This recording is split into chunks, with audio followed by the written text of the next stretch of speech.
Hello everybody, welcome back to the channel. It's been a while, it's been a quiet summer, but we're back with some more videos, myself and Joe. Joe and I last met in person at the screening of Empire of Death, or Legend of Ruby Sunday and Empire of Death, the season 1 finale for Doctor Who. And yeah, we've not seen each other since. It was an event. We've needed that long, I think, to process it and the series as a whole, and so today we're going to attempt to do that. We're going to understand what was. Yeah, like why was 2-3 months on from that finale and from season 1 as a whole. Go back through each episode. I mean, of course, long-term viewers will know that right at the start of the season we did a little review of Space Babies and the Devil's Chord. So yeah, you might have some idea already about how I feel about these things. But like we say, it's been a few weeks, a couple of months now. Have our opinions and thoughts changed? Who knows? Let's kick off then with the start of the series. I think we talked about it prior. Space Babies, hot trash. Let's be honest. What were they thinking? Oh gosh, yeah. Can you imagine if you were like, a regular Disney Plus subscriber, a brand new program pops up with a little window icon of Doctor Who. Ooh, I'm going to try this out. And that was your first experience. Yeah, it wasn't great. It wasn't the strongest start. No, it felt a bit straight. I mean, I suppose Church and Ruby Road as well, in hindsight, that's sort of the first episode. It was also a Christmas special, and it's, I don't know, like 5 months between them. I've actually recently been reading the novelisation of Space Babies, interestingly enough, the Target one. I've read the ones for 73 Yards and Rogue as well, which we'll cover later on. And yeah, it's all right so far. This, like, I don't know, it kind of works a bit better maybe in book form. Yeah, it just wasn't really a great way to open. It just felt strange. I don't know, maybe if it was like the first episode of like a Sarah Jane Adventures type spin-off for kids. That might be I get what I mean. Like it was very child-centric. Bogies and all that, and Bogeyman. Yeah, very more child-centric, I think, than anything else we've had in recent years. I will admit it might have captivated a new audience.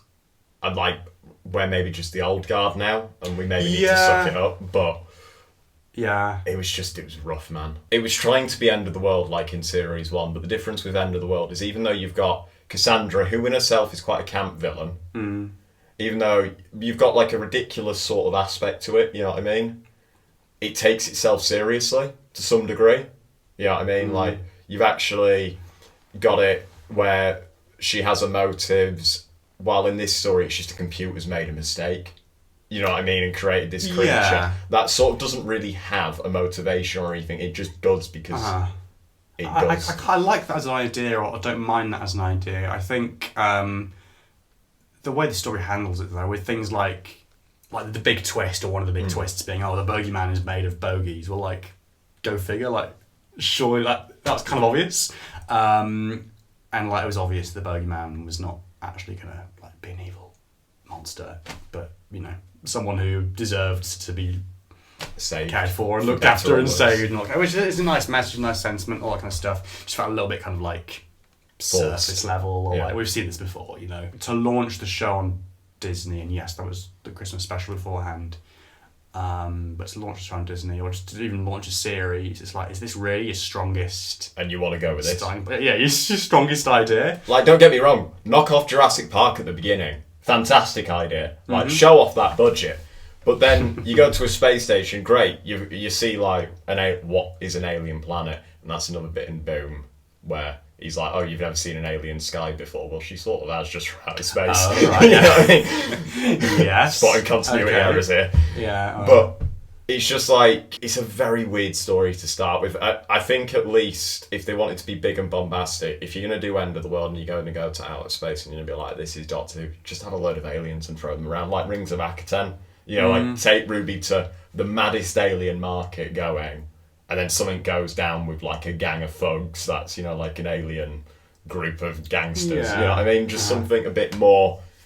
I think you could write a better plot than, snot monster.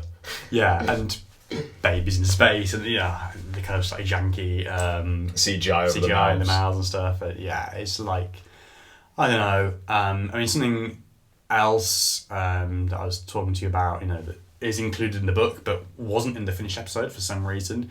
The whole push the button thing with that song by the Sugar Babes, that was meant to be in there. It's pretty much confirmed by this point. The Doctor was going to play that on the jukebox in the TARDIS, right at the start.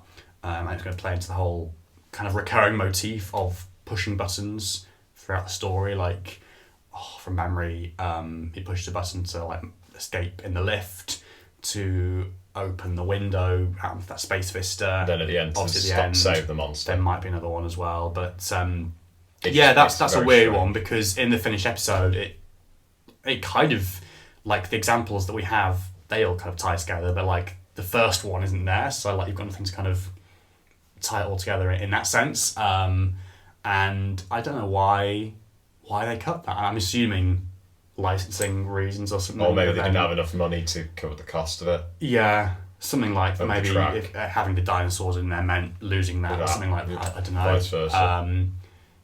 But yeah, that seems a bit weird. And it kind of speaks to a bigger thing, I think, of like how Russell sometimes hypes things up that aren't then actually in the finished episodes. Like, he talked about it beforehand, saying, like, there's a scene where Ncuti chooses like a piece of music on the jukebox, and like you watch the episode, that scene just doesn't happen. It's like, when did that happen? Sorry, where was that? So yeah, I don't know. And like, it's kind of continues some of the mystery, the ongoing mystery, in an okay way, with the snow and everything and the introduction of that.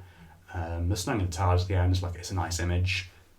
There's a few nice bits in there, but I don't know, it doesn't feel the strongest story ever.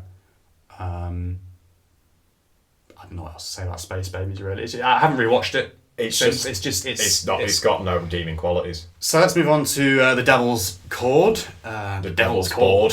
The second episode of the series, the second half of that opening double bill.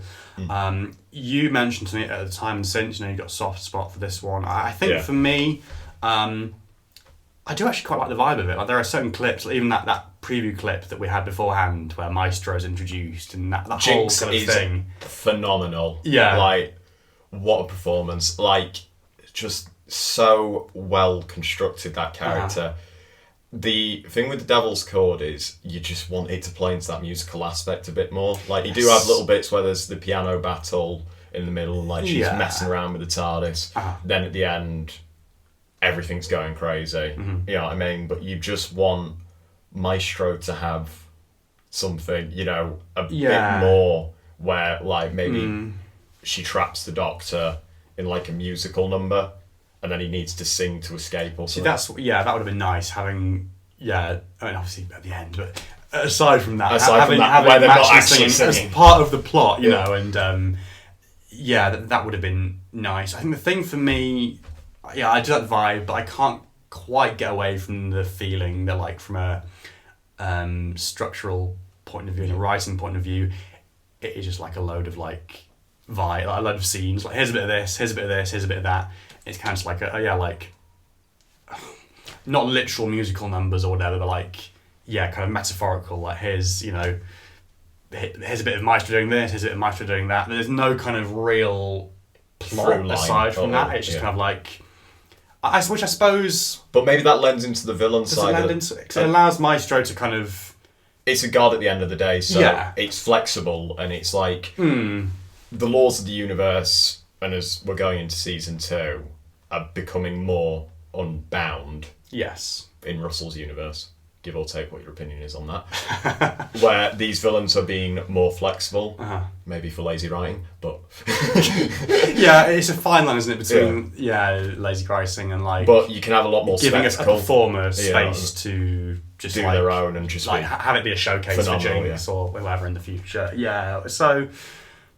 I'm kind of slightly torn on it. I think, as we get on, so I think for me, there are sort of, the middle section of the series is where it's strongest, like the kind of run of episodes from Boom onwards. I think for me, these opening two still feel a little bit weird, but more so with Space Babies. I'm less Well, there was like theories that Sort of this had been moved. That's that was called. Yeah, but I don't think. No. I think Russell's pretty much confirmed it now, saying the whole 6-month gap. Yeah. He's supposed to be correcting a continuity error for Sarah Jane Saints from the 1980s. Pyramids of Mars. Yeah. But apparently, Russell, I love you, but nobody cares, man. Like, you could say anything you wanted, just as long as it's written brilliantly. You know what I mean? I don't think it's worth going that deep cut about it. Yeah, that was weird. The whole 6-month thing and the whole explanation as well. It just doesn't like. Why would you do that? Like, it doesn't. Like, how would you get to that point? Where If that's your fault, that's what I'm if gonna that was do, the intention of putting, if it was a mistake, fair enough. But if that's the actual intention, it would almost have been better to say, "Oh, it was just a mistake, my bad." Yeah. Like, put his hand up. Yeah, just pretend. Yeah, I mean, we've talked about these 2 episodes more in detail, so go and watch that video. But yeah, I mean, the twist at the end as well. How do you feel about that? You know, now, a couple of months on, same, different. I'm having flashbacks. It was just how like taken out I was. So we were sat watching it, and I think, did you do the midnight viewing for it? Yes, it was like so these I did daytime. Oh, okay, but it was 10 because I don't actually think I was working that weekend. But I was sat there with my mum, and my mum was like, "That's a brilliant episode." And then it cut in, and we were like, and then we were.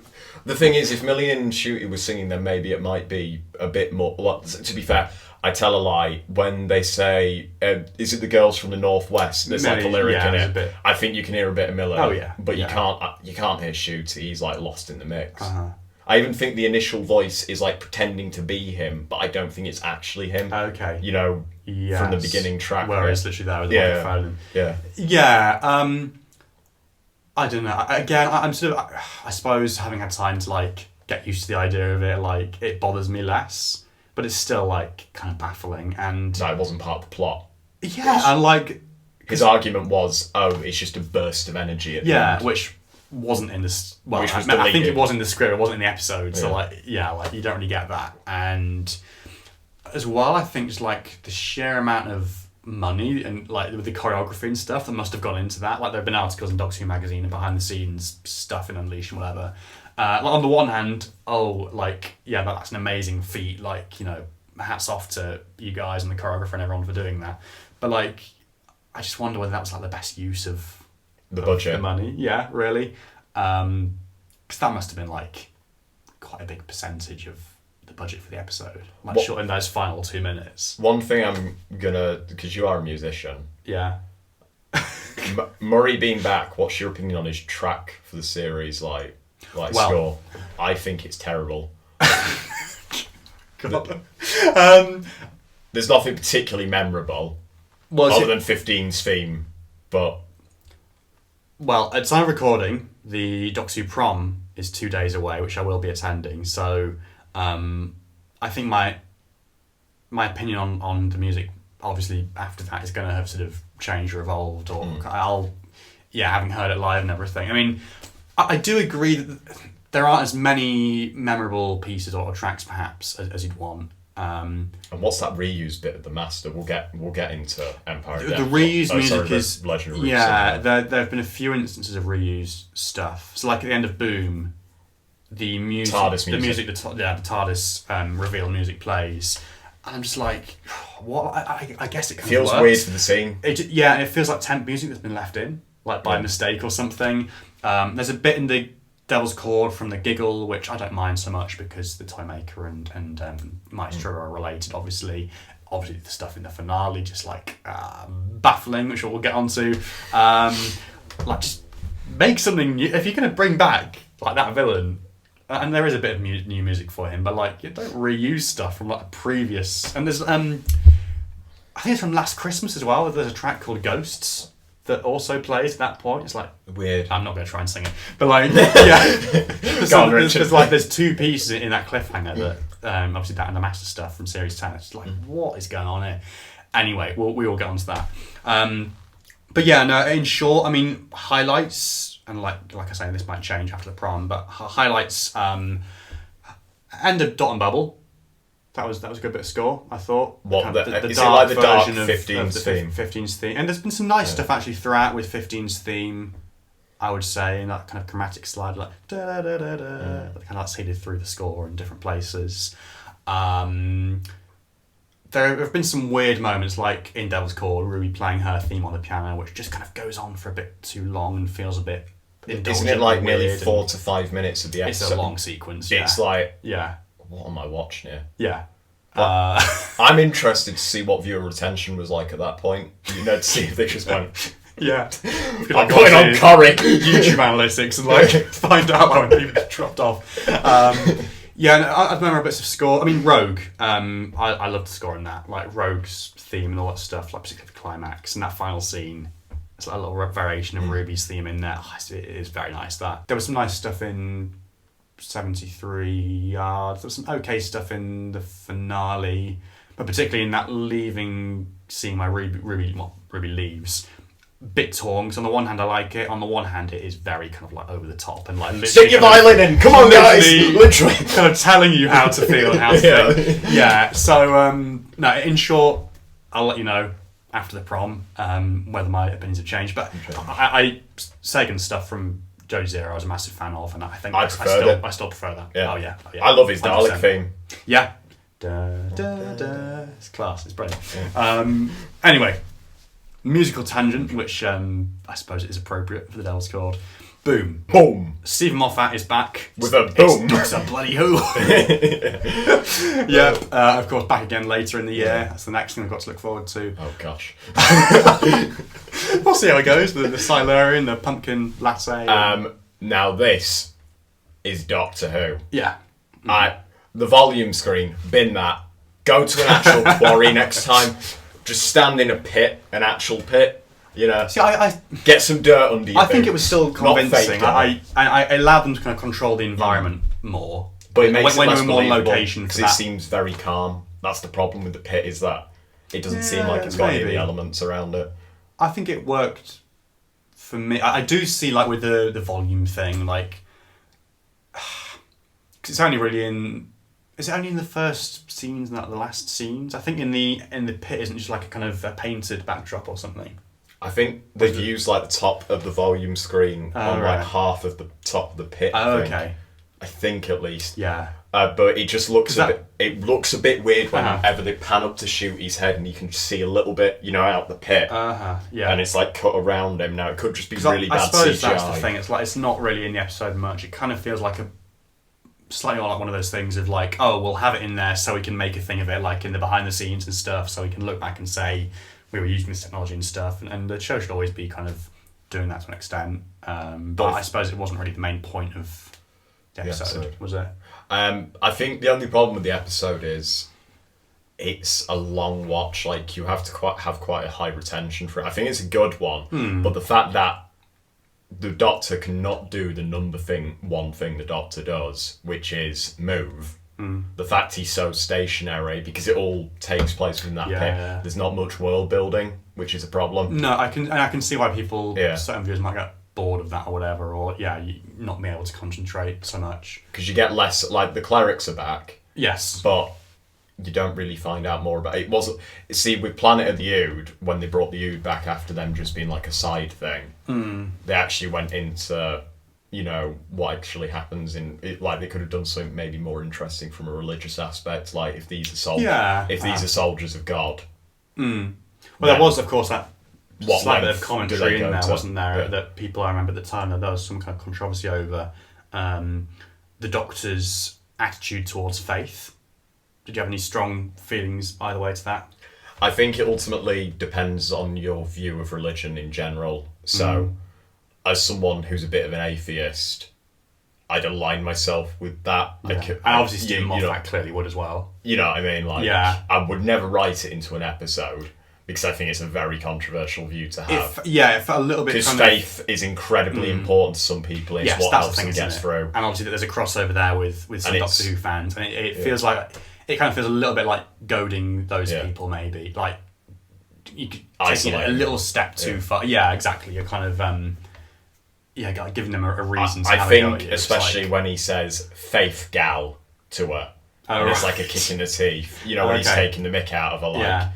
It's effectively saying, "Oh, look at you and your stupid faith kicking off a war over nothing." You know what I mean? And it's a bit like there are some real world events currently that are, well, yeah, you can kind of see, and I don't think you have to be careful. And it's like faith means so much to people, and as an atheist, it don't mean much to me, but to others, you have to just respect it. And I think it's probably left better unsaid. I think people, if you were to imply it, I think that he could have still, because of course there is some truth in, I suppose, that link between faith and war, and he could have got the same message across, I think, in a slightly more subtle or respectful way. I think particularly with it being the Doctor as well, because it sounds very heavy-handed. You know what I mean? It's like, the Doctor is a character who would be respectful to people, and some people said, "Oh, okay, he's in a stressful situation. He's got his foot on this thing. He's not going to be behaving completely in character. He's going to be saying some weird stuff." So I suppose you can explain it away that way a little bit, but I don't know. I think ultimately they could have pared that back a little bit. That aspect of it.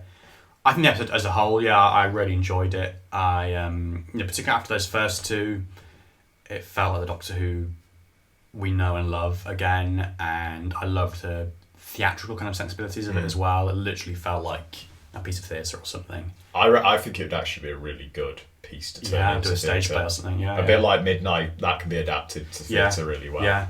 I'd actually quite like to see a stage version and of the kind of the tragic elements of it as well, like with Ruby's death, which was a genuine shock. I do think it's a bit of a cop out at the end that she was to life.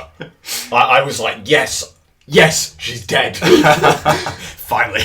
But I can't stand. It's nothing on Millie Gibson. It's just her and 15 aren't quite right. So you've got him. He is brilliant. He is like a fireball, shooting down a tunnel, and he is at 1,000,000 miles an hour. And sometimes I feel the way Ruby's written, the relationship is so forced. Like she's trying to be at that speed, but at least with someone like Rose Tyler, you saw that gradual progression of her coming on to David's level. So when she's with Chris, Chris is very much like a mentor figure to her in season 1. Yeah. But by season 2, she is like level pegging with him. And I just feel like they jump into adventures together and they're two fireballs together, but there's just no... It does feel a bit like, there's not a lot of substance to their relationship maybe. And like, particularly we're getting a bit ahead, but like, going back to, or going forward to that closing scene between them in the finale, and where he like says things like, "Oh, you've made me think or talk about family in a way I never did before." It's like, really? Yeah. And I suppose having a shorter season and stuff and less stories, it doesn't help. A lot of the stories have just been, the ones where they've been together, because for quite a few of them they've been apart, which we'll get onto very shortly.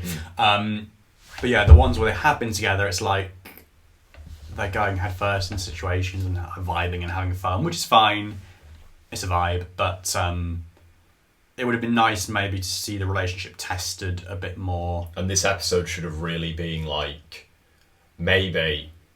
he obviously says, "I forgive you." There's that quite nice moment where he's like, "You are incredibly stupid and I forgive you," when he has to counterbalance himself with the dead guy.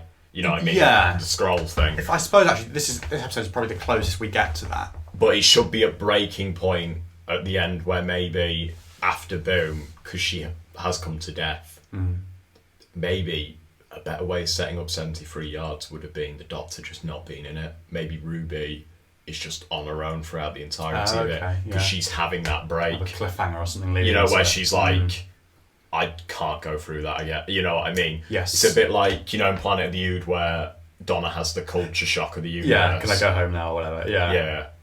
And that'd be great drama for the mid-season. The Comic-Con panel, you'll probably recall that Russell and Millie have said that apparently in season 2 we're going to be dealing with some of Ruby's PTSD, apparently. What do you make of that? Has she kind of been through enough stuff for that to be plausible? Well, she didn't step she didn't step on the mine. No. Maestro. That could be argued as a bit of PTSD. Like being hung up in the corner of a room and stuff, and like slung across the floor. 73 yards, mate. Just like get a harassment letter, get like some solicitors involved. Well, she doesn't even remember. Get a restraining order. Remember that, does she? Yeah. Dot and Bubble. I mean, she saw her best friend get racially abused, I suppose, which, but... Isn't great. It didn't happen to her. And then Rogue gets attacked by... Has a dance battle. Villain. She gets attacked by one of the children, but then, overcomes it and pretends to be them. And, and then the finale... Well, then you kind of at the end of the series. I don't know. We'll see how that plays out. Someone should have died. Anyway. Something with a bit more stakes this season. I think that's what we were missing from mid-season is we got to 73 yards. Well, let's go on 73 yards. I mean... And obviously 73 yards starts with a pair of them landing on the beautiful Welsh coast. I love that opening. It's so good.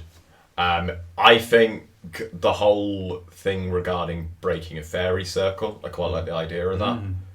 I just wish they kept it as a Welsh horror. I wish the political stuff might have gone. I know that's... Oh, interesting, okay. And the reason I say this is I don't know how I feel about them. I feel like you've got two really good stories in there, and you could have had... There's not enough space for... I think what you could have done is Dot and Bubble, you could have merged that with the political story, because they're both too politically quite led. You could have merged the political elements, got rid of the whole future setting, well, it is 2046, but set the episode in 2046 with the giant slugs and whatnot, and humanity being eaten, and then that whole space fascist thing that's implied, because that would have suited Roger William, who wanted Britain to become more independent with his nuclear arsenal, and that could have been quite a well political led story. And then you could have had this where it could have just been a Welsh horror instead of him being Mad Jack. It was more like a weird entity being Mad Jack and stalking Ruby gradually. I do quite like 73 Yards in itself. It's my favourite episode of the season. I think pretty much as soon as I saw it. It's taken you a bit longer. I mean, because you hated it to begin with, right? I watched it initially before last night. I was like, this was trash. And I've rewatched it. I've grown a new appreciation for it. Yeah. But still, by the end of it, it ain't no midnight. It's not quite the full cigar. It ain't no midnight. I think the ending, it being left confused whether Ruby is supposed to be the embodiment of that woman warning him and herself not to step on the days, on the fairy chain. I think it's left open to interpretation, which is nice in a way, but I feel you need to put more on that hook. I suppose, again, it's that fine line between, is it good for things to be left open, or is it lazy writing?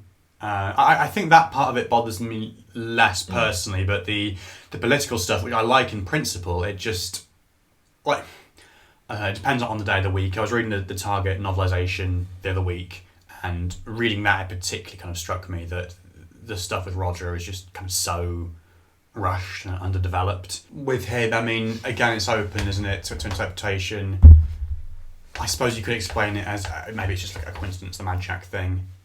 Is it Ruby just seeing patterns in things that aren't there? Maybe that's actually the answer to the episode. But then, I suppose that plays into that thing Kate says about whatever it is that she says, we kind of impose rules and stuff. We make the rules to fit or whatever, and that kind of sort of plays into the finale in a way that isn't entirely convincing with the Ruby's mum thing, which we'll get onto.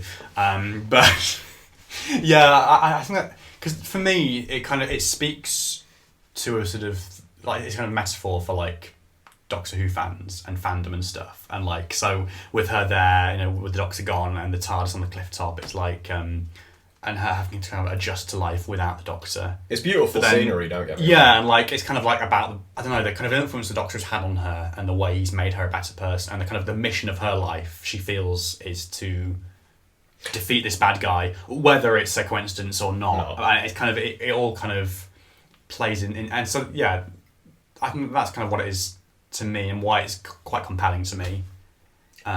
It's just, I think, once again, it's the whole Ruby aging thing.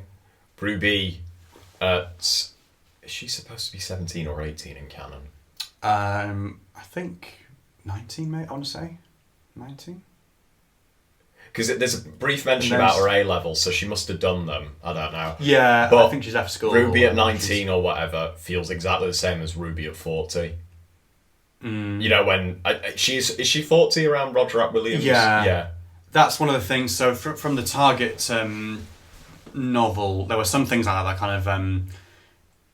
seeing them written down, I was, oh, okay, so that's what was going on there. So, like, for instance, it kind of makes clear the fact that when Roger preys on Marty Bridges, it's because she's younger and Ruby's 40. And, like, you watch the episode and you kind of look at her and you think... But because of how young Millie Gibson is... Because of how young she's in real life, you don't necessarily it. kind of see that contrast.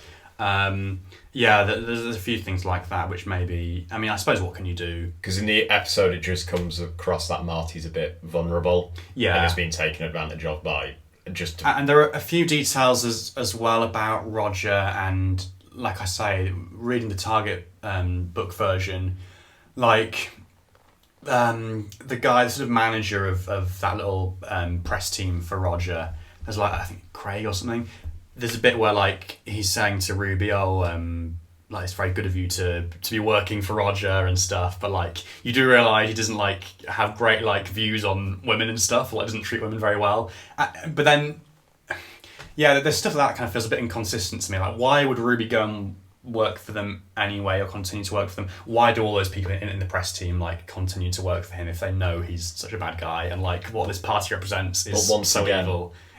Like, I think it's part of that thing of like how, and like with the nuclear weapons thing as well, it's kind of very surface level stuff. They could have delved into that political stuff and developed it and made it a bit more nuanced. Which is why it would have blended with the following story, which is very much space racists.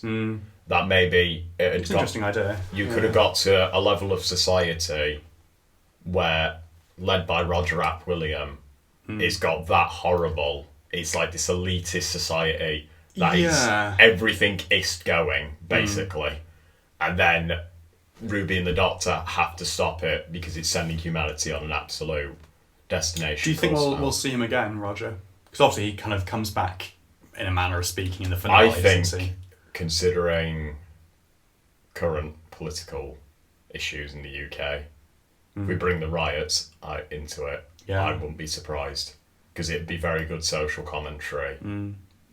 I think it was a bit of a missed opportunity with him on the whole. You know, we have this allusion to the Doctor taking him down in presumably a previous adventure, in a previous incarnation. I think, and when the character was announced, when Anya and Barnard's casting was announced way back, like 2 years ago, whatever, there was a kind of feeling at the time of, is he going to be like a recurring character, like a series villain or something? Having something like that running through, like kind of Harold Saxon, Mr. Saxon, Prime Minister being elected type thing running through a series might have been quite nice. And maybe having him having a bigger role in the finale, or like showing that, time when the Doctor takes him down, or showing him at the height of his powers in the real world. As it happens, it feels like we've kind of only seen like part of the story. It feels like almost the kind of most tantalising part of it has happened off screen with all that stuff. So it's, maybe we'll see him again, but I think, I don't know, like they had their chance to do that in this season. So if they haven't done it then, are they going to do it in the future? I don't know. That might be a good place also to point, talk about the series arcs. I mean, obviously we'll get onto Ruby's mum later on, but like the Susan Triad thing, how did you find that? I think it worked, having her kind of crop up as these different characters, and makes absolutely no sense. So I think it was quite compact. I think, particularly compared to the Ruby's mum thing, that was the most, or the more successful part of the ongoing arc. I don't think so. Sutek, if you just want to do the death thing, do the death thing. Like literally, it's dusted death looks like it can spread anywhere through time and space. So like, why? Is another thing. If he's clung to the TARDIS while the Doctor's just like travelling through the time vortex, why is Sutek not just emitting dust as the TARDIS is travelling? Think how many places that'd bleed through to. That'd be a more efficient way than landing the TARDIS for the, say, what has it been? The past nearly 50 years of it landing on different planets. Listen, mate, just keep releasing your dust, and then the Doctor suddenly sees all these planets dying, and it's like, what the hell's going on here? I don't know, I admit that, like, with the final ultimate explanation of what she is, that character, Susan Triad, it's so confusing, isn't it, with those two things? But even the Doctor talks about her with her manifestations every time the thought of that woman got stronger. But when he's in the memory TARDIS, when he sat down, he then turns around and says, the Earth is dying over and over again. Because every time he's landed, it's supposedly dying all at once across time and space. But then he said, so that if she's reborn, but she's becoming more prominent, surely doesn't the previous version of Susan try become redundant? You know what I mean? Yeah, I think if you think about it too long, yeah, and particularly with the explanation, there are maybe Some holes weird in holes. the logic and stuff. Yeah. But I think I enjoyed the ride with that. I enjoyed the ride of like seeing her crop up and seeing her name in the cast lists for future episodes and waiting to see what character she would be and what she'd show up as. I think it was a nice thread to kind of keep people hooked. Should there have been something more than that, maybe, in terms of an arc and more substance, maybe? I think what would have been more impactful is if she was an actual manifestation of Susan, so Sutek had actually lured him perfectly. Right. And then it would leave. If she went at the end, then Okay. Susan Twist could play a version of Susan Foreman in the future. And the Doctor might have an issue trusting it because he doesn't quite know if it's a different moment in time where that's... say he travels to a year he's already been to and she's pottering about. And if he has to travel time and space, he might have this journey to find the actual Susan. Yeah, I mean, I think we'll... Russell, that's an idea. We'll get on to Susan later. There are some things to say about Susan Foreman, definitely. So, Dot and Bubble, you told me before this that you detest this episode, apart from the ending, pretty much. Is that right? Other than the ending, I think they could have gone further with it. I just can't. Lindsay Pepperbean. Who made these names? Like, there's some right odd ones in it. Ricky September. Ricky We've had a lot September, of like days of the week or months, haven't we? Like with Monday Flynn and Ruby Sunday and Ricky September. Sam Friday. That isn't a name, but that will be the next. Well, wait until season 2. Yeah. There's got to be at least one in there somewhere. I did think this worked personally. It was weird because it was an episode that I think beforehand I was kind of expecting to maybe not like so much, and I was expecting people as a whole to maybe not like it so much. Maybe to be a kind of a bit of a damp squid in the middle of the series. I was kind of cautious about what the commentary was going to be like with the social media and stuff, and like, is it going to be too on the nose, or is it going to be, just accurate to, because this is a 60-year-old guy writing about, influencers and teenagers, and like, is he going to be plausible and conceivable? And but yeah, obviously with the race angle as well played into. I thought it was a really genius touch. I had heard it was coming beforehand. I think the week before broadcast there was like a rumour going round on Reddit or something about how there was going to be this final scene to do with racism. So I was like, oh, okay, I can kind of see where this is going, sort of. You said to me you think the microaggressions and things could have been stronger, a bit more prominent. And I think the best way of doing that is that it's another episode where very much you can tell, and it's not even their fault, Ruby and the 15th Doctor have just phoned in their performances because they're literally just staring down the lens of a camera, talking to it.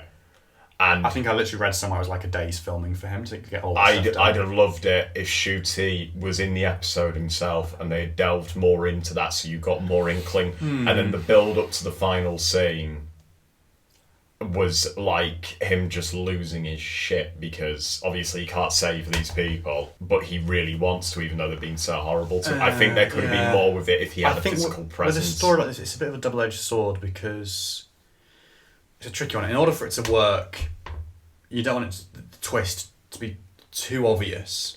But then if you're doing a story about racism and you're making you're kind of doing it like as a gimmick or a twist, like, is that the right way to approach it? Should you be like delving into the subject more and giving it the time it deserves and having those scenes? What this episode seemed to me was like a social experiment to see how many people would realise. So I realised quite early on, I was like, they're all white. I thought but if you had the 15th Doctor present and he was the only person of colour, more conspicuous. I think you could have delved into it more with, like, you know what I mean? Because you've also got to remember it's sometimes just Lindsay Pepperbean on her own, isn't it? Walking around with giant slugs about. Yes, and giant bubbles around her face and stuff, which was interesting. And all the shots of the different screens. Oh no! Oh, I'm so sorry. It's fine. One of the very few Dr. Sonic Screwdrivers in the country at the moment. I just broke it. Well, which may not be a bad thing. Stay tuned. Stay tuned. Yeah, it's interesting. I like this one more than you did, I think, but I can see those points. I just loved it if it was blended with the previous stories. That maybe they go to 2046, something isn't quite right. Meddling intervention. Roger William is using these slugs. Maybe even if it's like he's like Scrooge to decrease the suburb population, he's releasing these, for people, say, with poor incomes who are living in poverty, and he's got these things going around cleaning up, effectively trash or whatever in his eyes. And you could have this really political led story with corruption at the top, and then you could have had all these microaggressions, misogynism, sexism, all of that. Those themes within one if he was like this leader, and then it made this whole Mad Jack thing of this guy is in absolute danger with nuclear arsenal. It would have made his story more believable. I just feel like you could have blended them together, and then you could have still had your Welsh folk horror story. Yeah, in 73 I can see that. Interesting. Yeah, I think for me it was just nice to. Because I wasn't expecting much from it, so it was nice to be like pleasantly surprised by it. Even though I had, like I say, heard a bit of where it was going and where it was heading. But I think ultimately, like the kind of the twist and everything, it took me by surprise. It makes it memorable for me. It makes it more than what I thought it would be. It kind of continued that trend. I suppose that there's always that thing. We've said about the other episodes as well so far, like with world building, and it's a shame maybe that you don't see the other aspects of these societies or these worlds. It feels very empty. It feels like you've got cardboard walls around it. That's what I feel. I don't feel like it's a proper world. It was a bit like Boom once again. I suppose it's kind of the point maybe slightly with the whole kind of superficiality of it, but I don't know. I suppose it's a fine line as well when you're dealing with subject matter like that, like how far do you go? How far do you go in as well, like in actually showing the racism we and don't misogyny know and stuff what the on rules screen. are regarding prime time, do we? No, so I guess maybe that kind of influenced it as well, and with Roger, because like I said about him, it's weird how they tread around that, like this suggestion that he's this really like horrible, like racist, misogynistic character who probably has all sorts of views on like immigrants and stuff, but they don't kind of go into that. They just kind of go into the nuclear thing, which is very vague and like could apply to like kind of any politician really. Like it's more about like him being like a power hungry politician, just like in itself, rather than him being particularly motivated by, or if he is, they don't kind of go into the motivations. But maybe there's a reason for that. Maybe there are rules. I don't know. It's an interesting one. I think my problem is that it's two very big tentpoles mid-season, which Russell quite likes to do his tentpole stories where they're like noticeable, but they're just so dot to light is the problem. And when you've already got an 8-episode series, this is my other point regarding it, I want a bit more Ncuti Gatwa. Because I absolutely love him. He is perfect casting. Please come back for season 3. But I'm worried that by the end of his era at this rate, we'll have about what we would have had one series worth back in 2006. Oh, right. If you think about it, because if this continues forward into season 2, he will have done more Doctor Light stories. If he's Doctor Light through these 6, you get technically 12 out of 2 seasons. Yeah, it's a funny way of thinking about it, isn't it? Well, perhaps shall we move on to probably the most Doctor heavy episode? Yeah, which it was a breath of fresh air after those two to have more of him again. Rogue. Yeah, I guess then you're on to the finale. So is it a little bit a little too late? But anyway, I recently finished just the other day reading the Rogue Target novelisation. It just kind of affirmed to me, it's a solid episode. Probably not on the same heights as something like Boom or 73 Yards for me, or even Dot Bubble, but or maybe Dot Bubble slightly below. But like, even so, I had a great deal of fun with it. It's just a very kind of traditional sort of Doctor Who It's got a fun story monster with the in plot it, and the premise yeah. and stuff. Fun, yeah, kind of camp monster. At the same time, you've got this romance, which obviously is kind of groundbreaking in its own way, but kind of understated at the same time. Like there wasn't like a massive fuss made about it. It was just kind of there. I think it's extremely well done. Very well handled, yeah. And I think in comparison to something like 13 and Yaz, which is shoehorned in at the end of 13's era because fans wrote about it on websites about shipping them. Because let's be honest, that relationship was not well established at all, really, was it? There weren't always those foreshadowments that... I think there's about one thing in Haunting a Villa Deodati where she says, who's your enigmatic person? Yeah. But that's about it. While with this, it's very much... They grow, and even by the end, I feel like they have more chemistry than them two had throughout 3 seasons. Well, that's a topic for another video, perhaps, but... they were both great together. Like Jonathan Groff, fantastic. Once again, it is very much like with The Devil's Chord, which was the same block.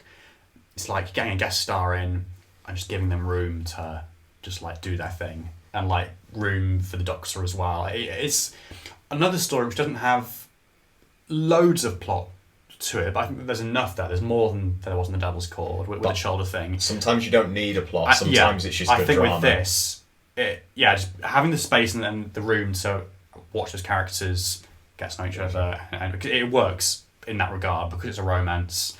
That's kind of all you need. And then obviously the rug pull at the end, that tragedy of Rogue kind of, I guess, ultimately like sacrificing himself to save Ruby, and the Doctor and him being parted just as they've literally like come together and kissed.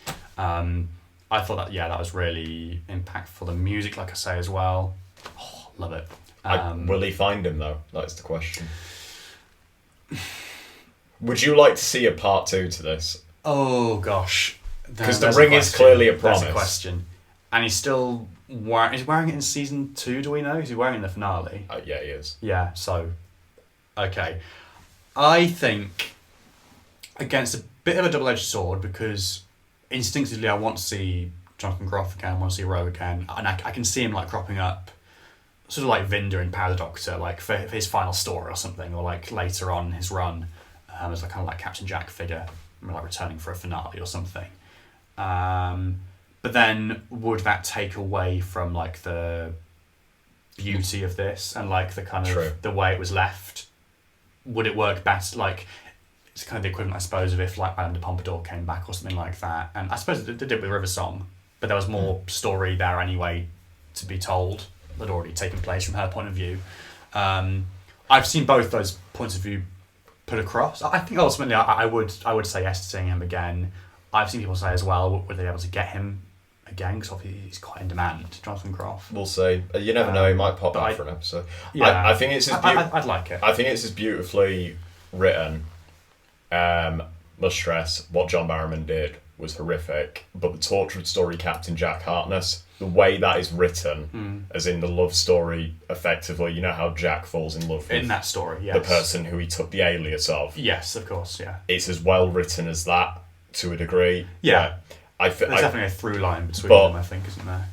Obviously, Jack never meets Jack again, but you know what I mean? Yeah, that's and true. That was quite impactful, so it's a bit like, maybe we have something different. But then again, do you run into the trap where if they bring back Jonathan Groff's character, do you run into the trap where it becomes a bit like the River Song thing where their timelines are backwards, but then instead of it being that, every time the Doctor thinks he dies, effectively, every time they finish the episode on him, yeah, like sacrificing himself. And it's that whole thing again, which this episode plays into so well, and why I think a Doctor romance does work sometimes. That's another point of view I've seen put across, that the Doctor should be treated as like a kind of asexual character or not have romances and relationships and stuff. But I think what works about it for me, although I can appreciate like from a classic series fan kind of standpoint, the way the character was established to begin with. But even being asexual doesn't mean you necessarily can't fall in love. No. Because you can get two asexual people who just get each other on a mutual plane, you know what I mean, who fall in love just with. I think, what works for me is kind of what was there, maybe, like you said, maybe not kind of developed so much, but like with 13 and Yaz. So that idea of the Doctor not being able to attach themselves to one person or to spend their life with one person, I suppose, unless you're the 14th Doctor back on Earth, bi-generated, like having cups of tea and tuna madras, living day to day, yeah. But like, we need to do that for a video. Let's make tuna madras. But the actual Doctor, the current Doctor, the incumbent, is always moving forward and can't kind of have those relationships for any length of time. And that's kind of the tragedy of the Doctor as a character. And I suppose what makes them both kindred spirits and make them work with each other, because they're both a bit like that. They're both kind of always moving on to the next thing. They both lost people. That's kind of the nature of the Doctor and Rogue. So I think an important that's the nice thing about it. Factor regarding this. So they're playing into it a lot. Russell's reusing the whole "I am the last of the Time Lords," considering what we've had with Jodie's era. Yeah. Do you necessarily agree with that label? Or would you have preferred them? Because I know when we were doing our predictions video, we were hoping they'd step into more of sort of the Doctor being an orphan. We were, because obviously you've got both Ruby, and that's how we thought the series was being set up, with her being a Doctor. And actually, with that, again, that seems in hindsight like a bit of a misdirect. Yeah. Like saying, oh, we're going to play into the timeless child stuff, the orphan stuff, the adoption stuff. There are parallels there between the Doctor and Ruby. I think that obviously the place you see it most, which is where we'll talk about in a moment, but with the finale and these hints towards Susan and the Doctor being like a grandfather, and like his family more broadly, you get the hints there. Grandfather without being a father. Yeah. Well, he has a granddaughter, but he's not actually a grandfather. Whatever. We'll work that out. Well, yeah. But like, I thought that was a welcome thing to kind of delve into the Doctor's family a bit more and like what it means to him. Yeah, but on the whole, they could have played into the whole adoption thing more, and I don't know. Yeah, it felt a little bit like untapped. It just feels like he's still playing this Doctor that's very much been through that absolute Holocaust. That is, the Time Lord. Kind of reverting back to the character he was when he was Eccleston. You know what I mean? Yeah, I can see that. I think that the Last of the Time Lords thing, it doesn't bother me so much because like that phrase has been around so long now that like it's stuck, and it kind of just like I kind of accept that as like part of. But is he even a Time Lord? That's the argument. It's like Doctor Twitter is going to be having friends. Yeah, it's a rabbit hole, isn't it? It's a rabbit hole. Should we move out Schalke of that Doctor rabbit hole into a different one? Well, okay. Opinion on the Schalke Doctor being canonised. Yeah, it's cool. I think with the flexibility of the rules, you could say that universes are blending now. Because or like it's a bi-generated version of Doctor who's maybe the Doctor wasn't supposed to be Eccleston. Maybe McGann. Yeah. Exactly. Bi-generated freeways. Yeah. These days, honestly, anything is possible. Anything is possible. Yeah, and I'm sure there'll be more of that kind of stuff going forward. I think Russell has said they're going to they're happy to play into that kind of thing. But if in that case, bring back Joe Martin and maybe some other Doctors and have them play alternative versions of themselves. So a bit like in Loki, you could have alternative timelines where Doctors have taken certain routes, and you could perhaps see David Tennant as the Time Lord victorious. Oh yeah. In a split. It would be cool, but it's not going to happen. No way. If that happened, I think that I'm not sure they're going to ever go any further than just having like an extra face.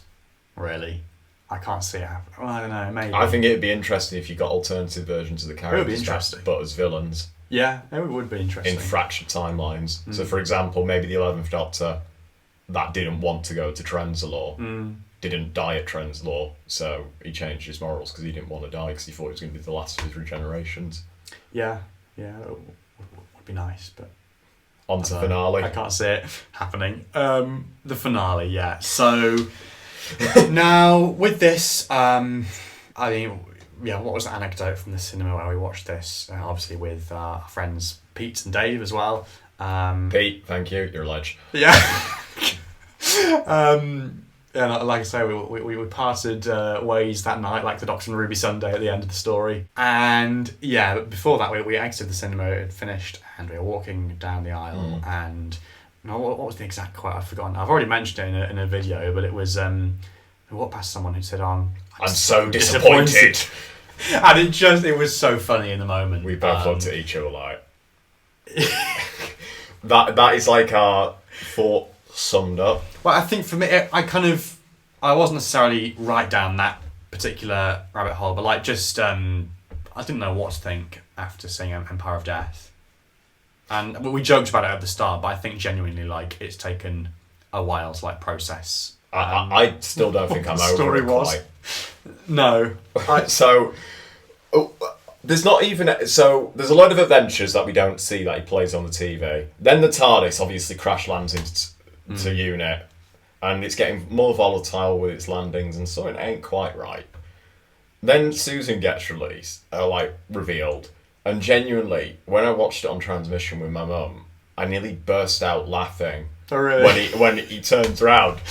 And Kate's like, is that significant? And he's like, it's the name of my granddaughter. Susan's the name of my granddaughter, like really dramatically. I quite like, because I heard there was going to be like a edge of your seat moment leading us into the title scene. But when it has no relevance in the following part, and Susan we didn't know at the time though. We still had hope at that point. We still had hope. To address the Susan thing, and I've seen other videos as well, but. Obviously, it doesn't go anywhere in this story. The Susan Foreman thing, they have to do something with it. They've dropped that in the ocean out. That they can't just walk away. Do it quickly, because Carol Ann Ford, like Tom Baker, and we've just lost William Russell. She's the only one left. Of you are running on borrowed time. Season 2, or I'm writing a formal complaint. Yeah, I don't know, and I suppose we will see what happens. These first 2 seasons were ordered together, so it's possible. And Russell's hinted there are some like bigger storylines at play here that go into the second series. I just think to have given us that bait and not done anything with it, thrown it to us like so flippantly. It's cheeky, it's naughty, and it's like you have to do. That's who we thought the kind woman was when it was listed. Kind woman. I was half expecting it to be. Right. I was half expecting it to be Susan.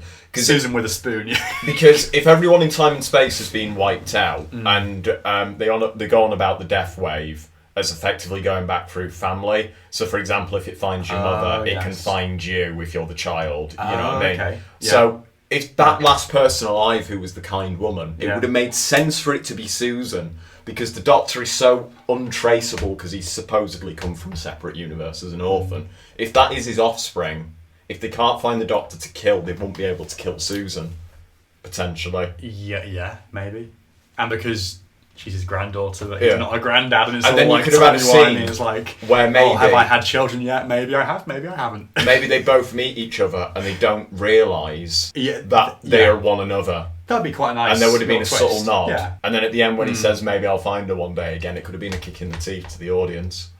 Yeah, it just feels like there has to be something to show for this, either in season 2 or beyond. But sooner rather than later, like, come on, like, don't leave it until his final story or something. Just like you say, just do it while you still can. So that was kind of, I mean, it's a weird one. I kind of didn't mind in itself that was brought into play to kind of mislead the audience. But it was obvious from the start when he said that line, and it wasn't going to be that. There was going to be something different. It was obvious that we want you to believe it's Susan, but no, it's Sutek. What's your belief about, or opinion? Sorry, what's your opinion about the whole them spending all the time in unit with the time window? See, I think this story as a whole, well, the first part as a whole, I was saying to you beforehand, I think it's an exciting watch, and I think if you're watching, for the first time and you hadn't necessarily seen the series or the previous episodes or the Christmas special beforehand, Church Ruby Road, it's good to get you up to speed on all that kind of stuff. But nothing much happens. Nothing doesn't go anywhere in that first part, at least. It's just kind of going over stuff we already know. Like that whole sequence in the time window is basically just like reiterating what we already know about that night, about her mother, but just like in a fancier, swankier way. With just literal like visualization. I feel like it slows down. It goes on goes on far too long. And again, it's that thing of baiting, which double-edged sword. Because like, well, okay, if it is exciting to watch, then I guess it kind of works. But then if you think about it more deeply, it's like, we shouldn't really be doing. We should be spending this time, this money, budget, whatever, doing other stuff rather than just like retreading old ground and not actually getting anything else out of it that we haven't already got. So yeah, I think that the time window to kind of our whole segment, scene, whatever sequence is the kind of the weakest part of it. I don't mind the setup and stuff, like the opening scene and the stuff in the unit ops room. You know, the cliffhanger as well is exciting. The reused score, like we say, is just baffling and does take you out of it. Again, I suppose if you're just a casual viewer, you wouldn't necessarily know that that's the Master's theme, or that's a piece of music from last Christmas from like 10 years ago. But it's just like, oh, come on, Murray, like, you know, like, this. Just get your piano out, get some plonking down, do some music beforehand, where it's like the kind of chanting, like where Harriet's reading out of the list of gods and stuff. That music is nice, but it's the way it kind of goes from that to reuse stuff. Like, this is a new incarnation of an old villain, like an old villain returning, establishing themselves. You want to have like a distinctive theme for them, and soundtrack. I love the reference to the Beast though, when Carla says it's the Beast. Yes. Yeah. And like, can I just say we knew? Well, I knew. About Sutek. Yeah, about Sutek. So I'd heard rumours. Yeah. I'd then kind of heard stronger rumours, and so I wasn't. Was it a shock on viewing? It was more of a shock of like, oh, they've actually gone and done it. Like, oh, the rumours are, like, what I heard is actually true. They've actually gone there. Like, seeing the letters, of Sutek on the screen, it was like, oh, okay. It still felt monumentous. Yeah. It makes sense. However, you went about it the wrong way. So Sutek obviously gets banished into the time corridor.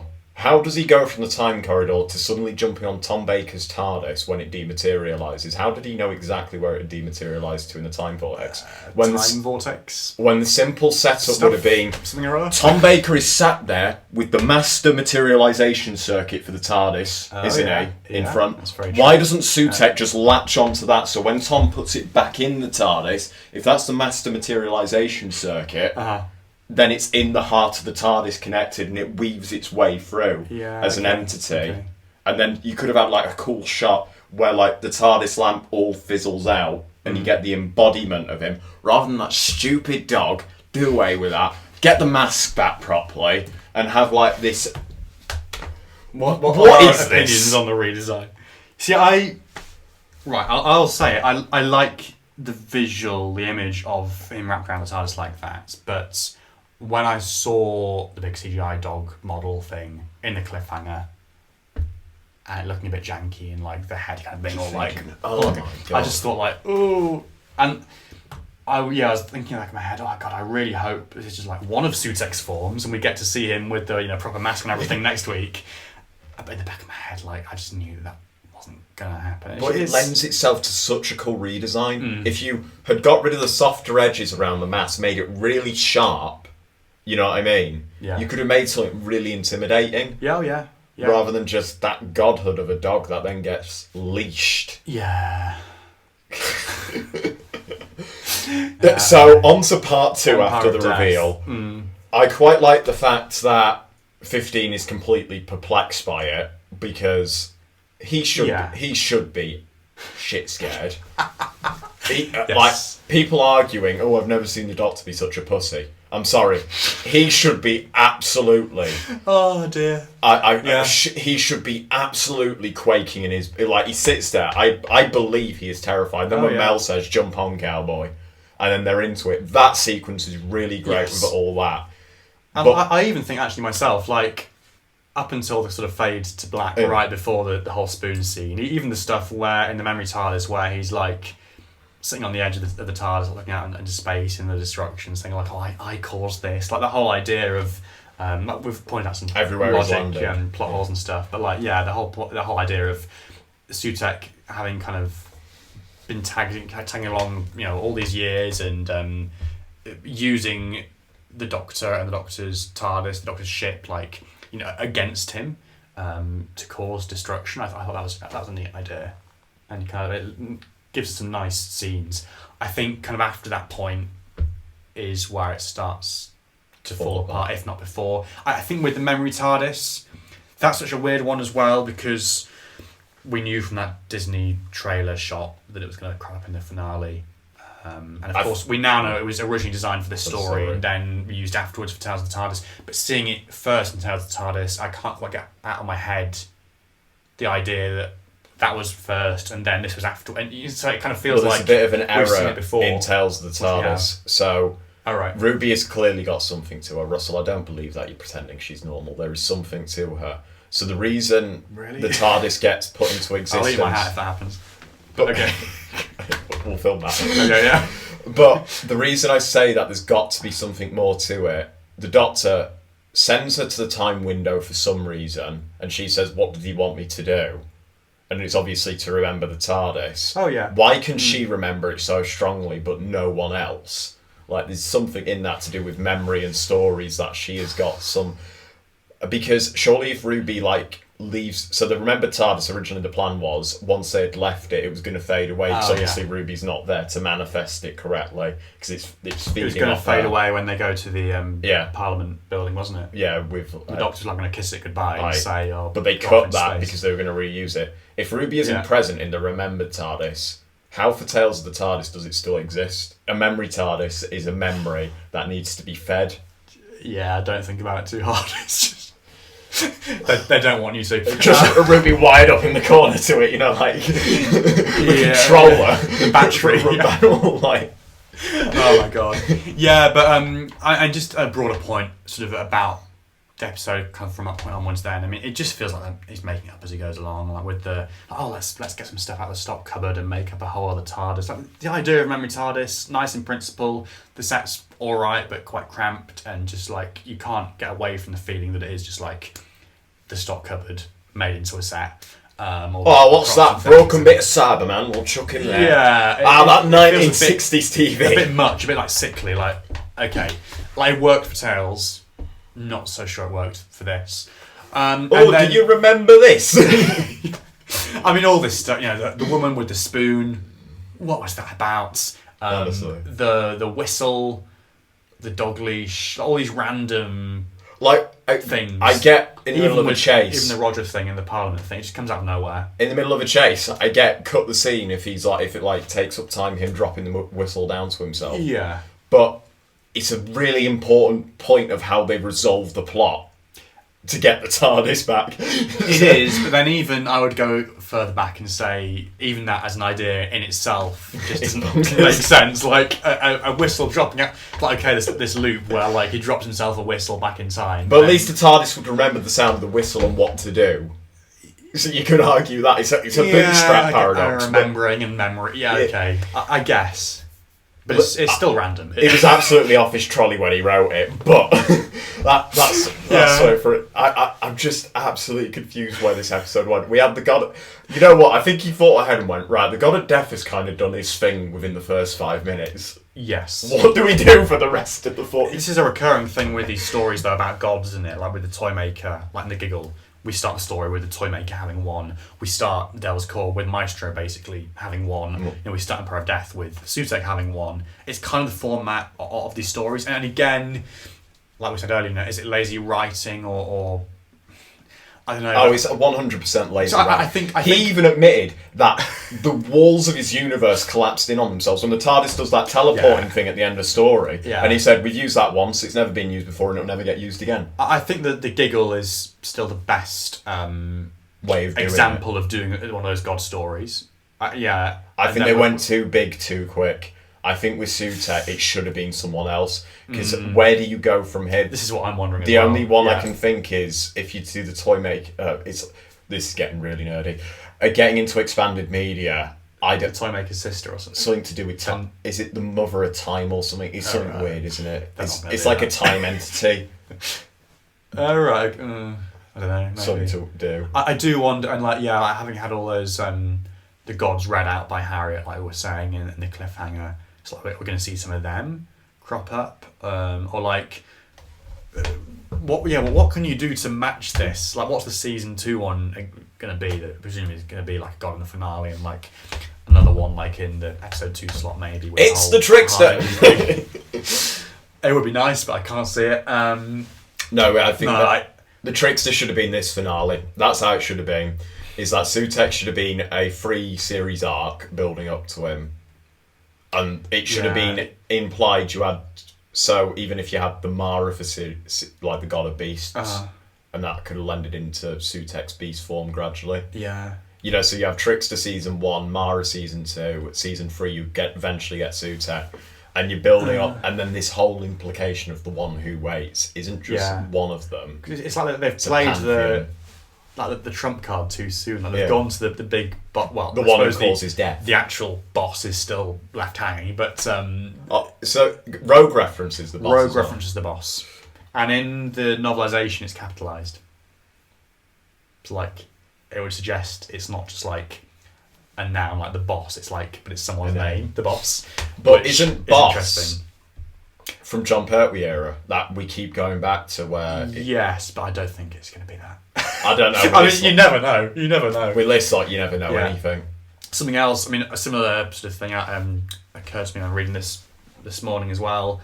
How he mentions the bishop when he's talking about the Time Lords, and he mentions twice in this, I think, the bishop, and then in Boom they talk about bishops. Obviously, with it being like clerics and stuff.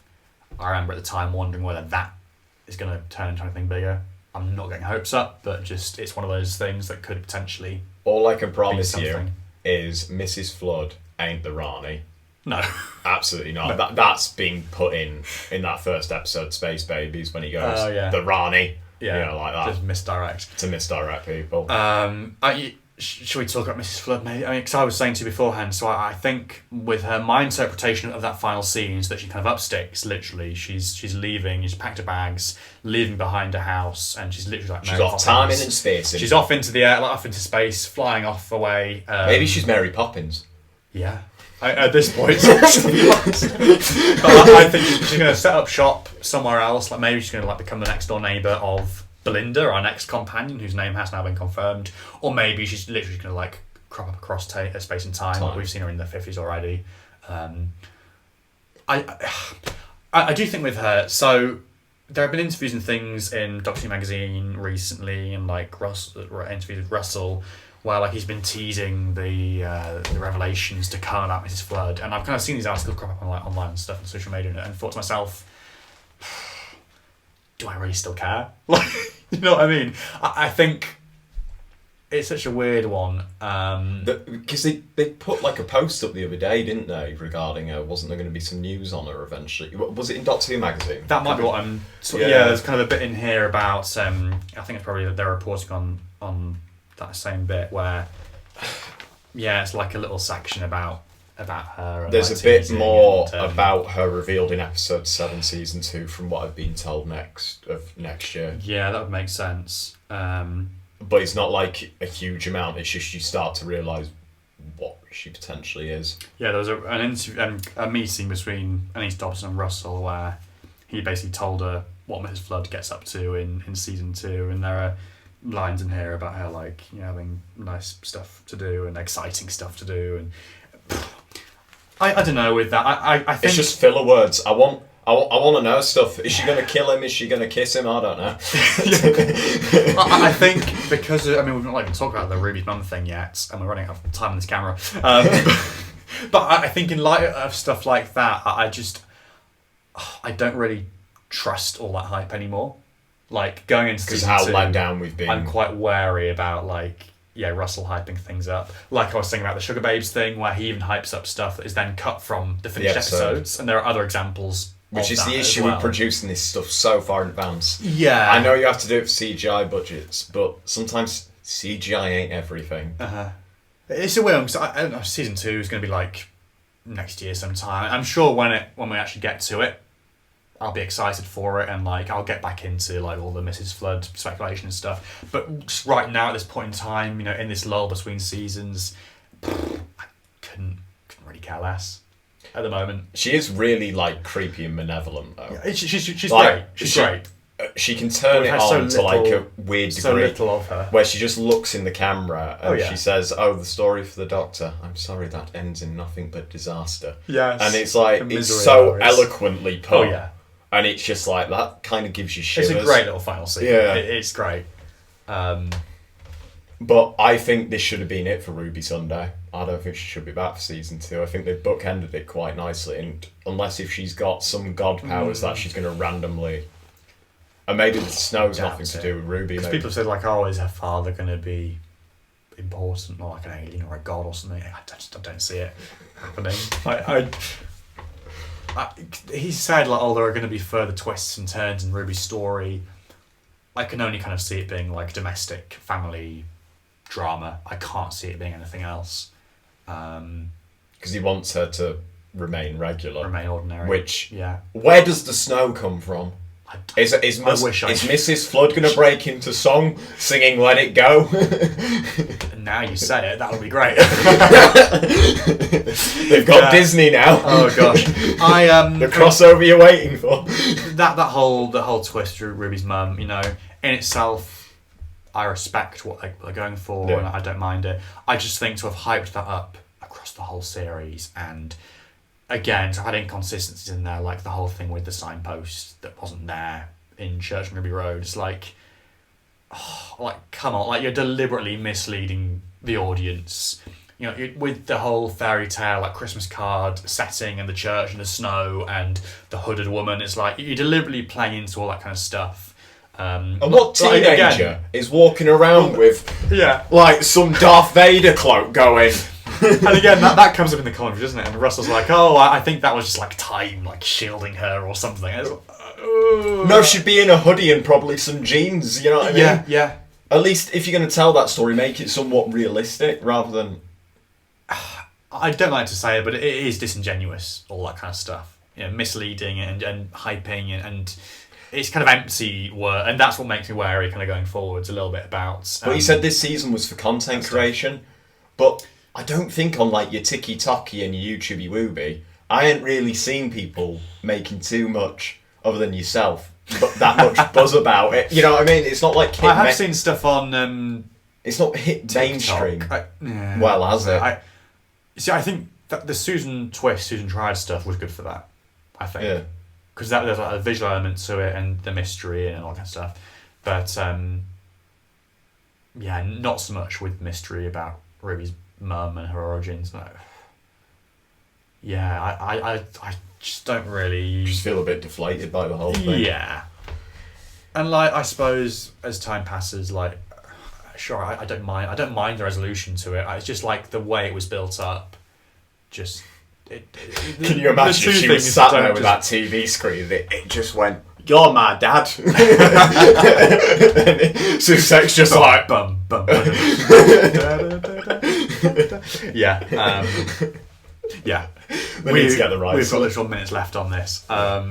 So, in short, in summary, you know, season 1, for me, it was just kind of okay. The strongest part was though that middle run of sort of 4 episodes for me. You know, boom, some 3 hours. It felt like a second season for a Doctor, and when I say that, it's very middle of the road. It hasn't done anything groundbreaking. It's tried to go there, but what you've done doesn't make sense. Yeah, and the reduced length doesn't help as well. It was kind of over before it even started. You know, as someone who was quite a fan of the Jodie era as well, you know, I'm not surprised, but I preferred that to this. And so it just, I don't know, there were moments there. I thought Doctor Who Series 11 was better than this. Oh, yeah. Well, I would say that. And that doesn't even have a finale. Well, it had more of an identity, didn't it? And like it knew what it was doing. She just meets Tiffany McGee again. And that's it. But it's better than a dog. Better than a dog, yeah. Anyway, write in, let us know all of your thoughts below on season 1, you know, a couple of months on. We're going to be doing other videos that you'll either have seen before this or will be seeing afterwards, including a review of this. Is it as nice as it looks? Stay tuned. Or is it as terrible as it looks? Yeah. You decide. And other stuff that I have forgotten about, but yeah, costume-related bits and pieces. We always do that with Joe. Of course, we've got the Church and Road And Empire polo Death. shirts. Because it Of course, when it comes up, yeah. It might be the only costume appearance So there twice. we go. Yeah. Thanks for watching. Thanks, Joe, for joining me. And a little sneak peek to Christmas, but of course, how could I forget? There we go. Well, let's we'll review that. sign off and look ahead to Christmas. And in the words of Mrs. Flood, night night. Night night.